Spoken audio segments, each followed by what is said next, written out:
Hi అండి, అందరికీ నమస్తే. నా ఊపిరి నీవే సఖియ పార్ట్ 55. నువ్వు ముందు వెళ్ళు, నాకు ఇంకా పని ఉంది అని ఆర్య అన్నాడు. కావేరి అతని వైపు ఆశగా చూసింది. ప్రతిసారి అతన్ని కలవడానికి వచ్చినప్పుడు ఎంతో ఆనందంతో ఆశగా వచ్చేది, కానీ ఎప్పుడూ నిరాశతోనే తిరిగేది. అతను మరో మాటైనా చెప్పకుండా అంజలిని కాపాడడానికి ఎలా వెళ్ళాడో గుర్తుకు చేసుకుని అందరికన్నా అంజలి అతనికి ఎక్కువ ముఖ్యమైన ఆమె కనిపించింది. ఇంతలో అంజలి తన ఆఫీస్కి తిరిగి వచ్చింది. కానీ పని మీద ఏమాత్రం స్ఫూర్తి లేదు. ఏదో తెలియని చిరాకు ఆమెను పని చేసుకునివ్వలేదు. కానీ అది ఏమిటో ఆమెకు అర్థం కావట్లేదు. సరిగ్గా అప్పుడే లిఫ్ట్ లో నుంచి ఒక ఆకారం వేగంగా నడుచుకుంటూ బయటికి వచ్చింది మరెవరో కాదు, నిఖిల్. నిఖిల్ అంజలి ఆఫీస్ వైపుకు వెళ్తూ ఉండగా నవనీత తారసపడింది. నవనీత నిఖిల్ని చూడగానే వెంటనే నవ్వి పలకరించింది. హే అందగడా, అంజలిని కలవడానికి వచ్చారా? అవును, ఆమె తన ఆఫీస్లో ఉన్నారా? ఒక ఒక చిన్న సలహా. అంజలికి మా బాస్ కి మధ్య సంబంధం ఏదో అనుమానాస్పదంగా ఉంది. మీరు ఆమె ప్రియుడు కాబట్టి కొంచెం జాగ్రత్తగా ఉండాలి. నిఖిల్ అందమైన ముఖం బిగుసుకుపోయింది. చెప్పండి, అంజలికి మీ బాస్ కి మధ్య ఎలాంటి చెప్పుకోలేని సంబంధం ఉంది అని నవనీతను అడిగాడు నిఖిల్. నవనీత వెంటనే అక్కడ ఎవరూ లేని ప్యాంట్రీ వైపుకి చూపించింది. అక్కడ మాట్లాడుకుందాం. నిఖిల్ ఆసక్తిగా నవనీత వెనకే ప్యాంట్రీలోకి వెళ్ళాడు. నవనీత అతని వైపుకు జాలి చూపిస్తున్నట్టుగా చూస్తూ, అందగాడా, మీకు ఈ విషయం బహుశా తెలియదేమో. అంజలి ఒక ఆభరణాల పోటీలో పాల్గొంది. గెలిచిన వారికి మా కంపెనీ 10 లక్షల రూపాయలు నగదు బహుమతి ప్రకటించింది అని చెప్పింది. అంజలి దీని గురించి చెప్పడం నిఖిల్కి గుర్తుంది. దాదాపు ఇలాంటి విషయమే. ఆ బహుమతి గెలవటం కోసం మీ ప్రియురాలు మా బాస్ కి భజన చేయడానికి ఏమైనా చేస్తుంది. ఇక వాళ్ళిద్దరూ ఆఫీస్లో సరసాలు ఆడుకుంటున్నారు. ఇక అంతేకాదు, తరచుగా అతనితో కలవడానికి కూడా వెళ్ళింది. వాళ్ళు చాలా చనువుగా ఉన్నారు. ఇదంతా చూసి తట్టుకోలేకే మీకు చెప్తున్నాను. మీరు చాలా అందంగా ఉన్నారు. మీ ప్రియురాలని ఎవరైనా ఎగరేసుకుని పోతారేమో, మరి జాగ్రత్త. నవనీత నిఖిల్ అందమైన ముఖం వైపుకు చూస్తూ ఇది చాలా అన్యాయమని భావించింది. అంజలికి ఇంత అందమైన ప్రియుడు అసలు ఎక్కడ దొరికాడు? నిఖిల్ ప్యాంట్రీ నుండి బయటకు వచ్చి నేరుగా అయితే అంజలి ఆఫీస్కి వెళ్ళాడు. అప్పటికే తన ఆలోచనలో మునిగిపోయి ఉన్న అంజలి ఉన్నట్టుండి లోపలికి వచ్చిన నిఖిల్ని చూసి కొన్ని క్షణాలు ఆశ్చర్యపోయింది. నిఖిల్, ఏంటి ఇలా వచ్చారు?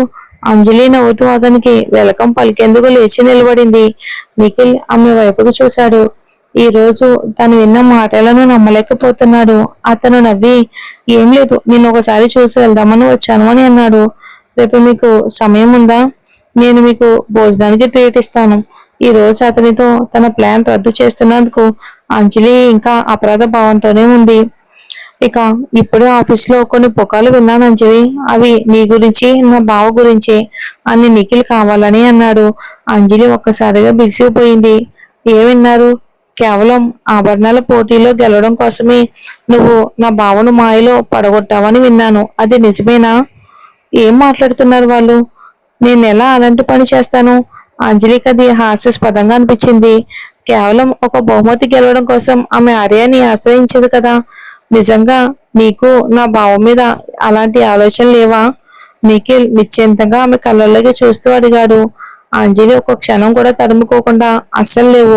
నేను కేవలం అతని కింద పనిచేసే ఒక ఉద్యోగిని, అంతే అని చెప్పింది. నిఖిల్ తన సన్నని పెదవిని కొరుక్కొని మళ్ళీ అడిగాడు. అయితే మధ్యాహ్నం నువ్వు నిజంగా కంపెనీలో భోజనం చేశావా?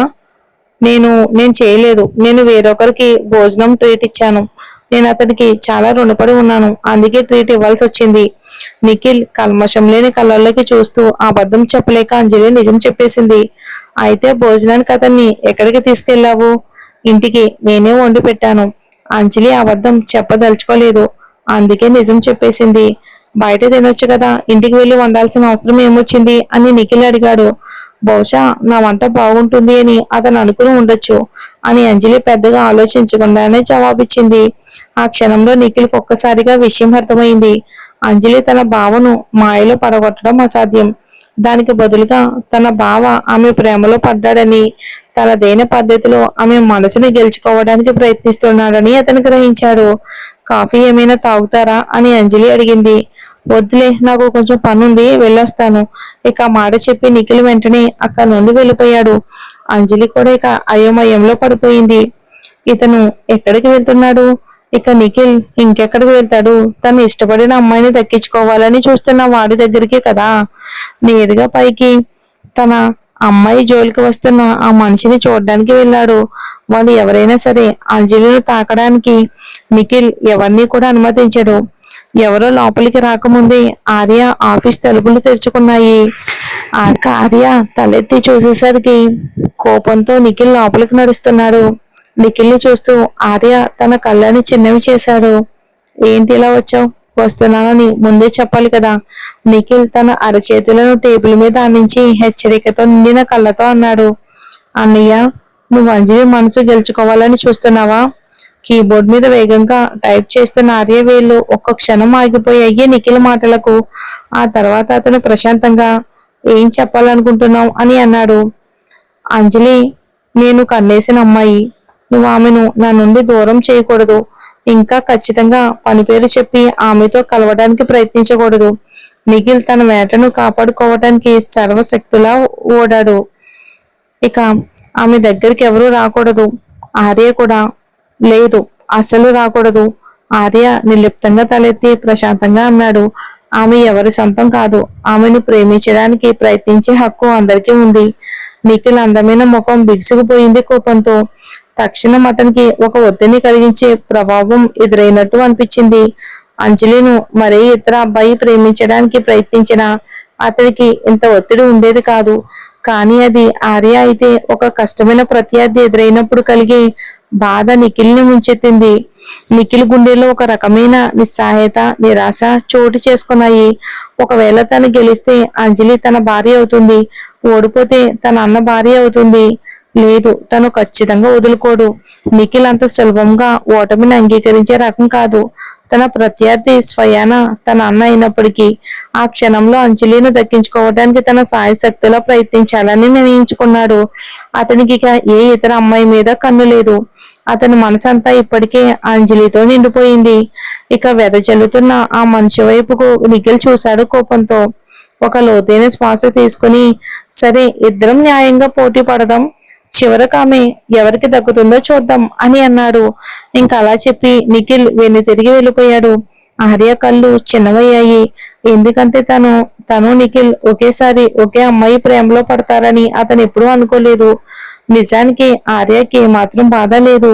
నిజంగా అంజలి తన ఈ పిచ్చి తమ్ముడిని ప్రేమిస్తే 2 ఏళ్లుగా అతన్ని వశపరచుకోవటంలో విఫలమయ్యేవాడే కాదు. అంజలికు జరిగిన సంఘటనల వల్ల ఆమె వీలైనంత వరకు మగవాళ్ళకు దూరంగా ఉంటుంది. ఆమె తన చుట్టూ ఒక దట్టమైన కవచాన్ని నిర్మించుకుంది. తన మనసుని, శరీరాన్ని అంత సులభంగా ఏ వ్యక్తికి అప్పగించదు. ఈ విషయం తెలిసినంత వరకు నిఖిల్ తన సర్వశక్తులు ఓడి ఆమెను ప్రేమించడానికి ప్రయత్నించినా సరే అది వృధా ప్రయాసే అవుతుంది. ఈ అమ్మాయి మనసుని కదిలించడం అంత సులభం కాదు. ఆఫీసులో అంజలి ఫోన్ అకస్మాత్తుగా మోగింది. వెంటనే ఆమె ఫోన్ తీసి చూడగా అది రాజేశ్వరి గారి నుండి వచ్చిన కాల్ అని తెలిసింది. ఆమె వెంటనే కాల్ కు సమాధానం ఇచ్చింది. హలో రాజేశ్వరి గారు. అంజలి, ఏమైనా పనిలో ఉన్నావా అని రాజేశ్వరి గారి గొంతు సున్నితంగా అడిగింది. పర్వాలేదండి, ఇప్పుడేం పెద్ద పని లేదు. అలా ఏం లేదులే, ఉంటే చెప్పు. నీ పని భారం తగ్గించమని ఆర్యకు చెప్తాను. నీకు చూసుకోవడానికి ఒక బాబు ఉన్నాడు కదా, మరీ అతిగా శ్రమించొద్దు. పర్వాలేదండి రాజేశ్వరి గారు, నాకేం ఇబ్బంది లేదు. మీరు నాకేమైనా చెప్పాలా? అంజలి ఆర్యాన్ని ఇబ్బంది పెట్టాలని అనుకోలేదు. అంతకన్నా అతని నుండి ప్రత్యేక మర్యాద పొందాలని అస్సలు కోరికే లేదు. ఈ శుక్రవారం నీకు వీలవుతుందా? నా పేరు మీద జరిగే ఒక ధర్మదాయ విందుకు నిన్ను ఆహ్వానించాలి అనుకుంటున్నాను. అంజలి ఒక్కసారిగా ఆశ్చర్యపోయింది. విందుకా? అంజలి, ఆ విందుకు చాలా మంది ప్రముఖులు వస్తారు. అది భవిష్యత్తులో నీ పనికి చాలా సహాయపడుతుంది. ఉన్నత వర్గంతో పరిచయాలు ఏర్పరచడంలో నేను నీకు సహాయం చేయగలను. నీ భవిష్యత్ పరిచయాలను విస్తరించుకోవడానికి ఇది బాగా ఉపయోగపడుతుంది. రాజేశ్వరి గారు మంచి ఉద్దేశంతోనే చెప్తున్నారని అంజలికి తెలుసు. ఆమె కాదు అనటం మర్యాద కాదు. సరేనండి, నేను విందుకు వస్తాను అని అంజలి అంగీకరించింది. సరే అయితే అక్కడ కలుద్దాం. నేను నీకు ఆహ్వాన పత్రిక పంపిస్తాను. ఇక ఆహ్వానానికి థ్యాంక్ యూ రాజేశ్వరి గారు, నేను చాలా గౌరవంగా భావిస్తున్నాను. సరే కలుద్దాం, శ్రమ తీసుకోకు. ఏదైనా సమస్యలు వస్తే ఆర్యను సహాయం అడుగు. అలాగేనండి, మీ ఆదరణకు ధన్యవాదాలు రాజేశ్వరి గారు అని అంజలి నవ్వుతూ చెప్పింది. అంజలికి తెలుసు ఆమె కాదు అనటం మర్యాద కాదు అని, అందుకే అలా చెప్పింది. ఇక ఫోన్ మాట్లాడడం అయిపోయాక అంజలి ఊపిరి పీల్చుకోకుండా ఉండలేకపోయింది. ఇక ఆ రోజు వచ్చినప్పుడు ఆ విందులో కాసేపు ఉండి వచ్చేయాలని ఆమె నిర్ణయించుకుంది. ఎందుకంటే ఆమెకు అలాంటి కార్యక్రమాలు ఏమాత్రం ఇష్టం ఉండదు మన అంజలికి. చూద్దాం మరి అక్కడ ఏం జరుగుతుందో.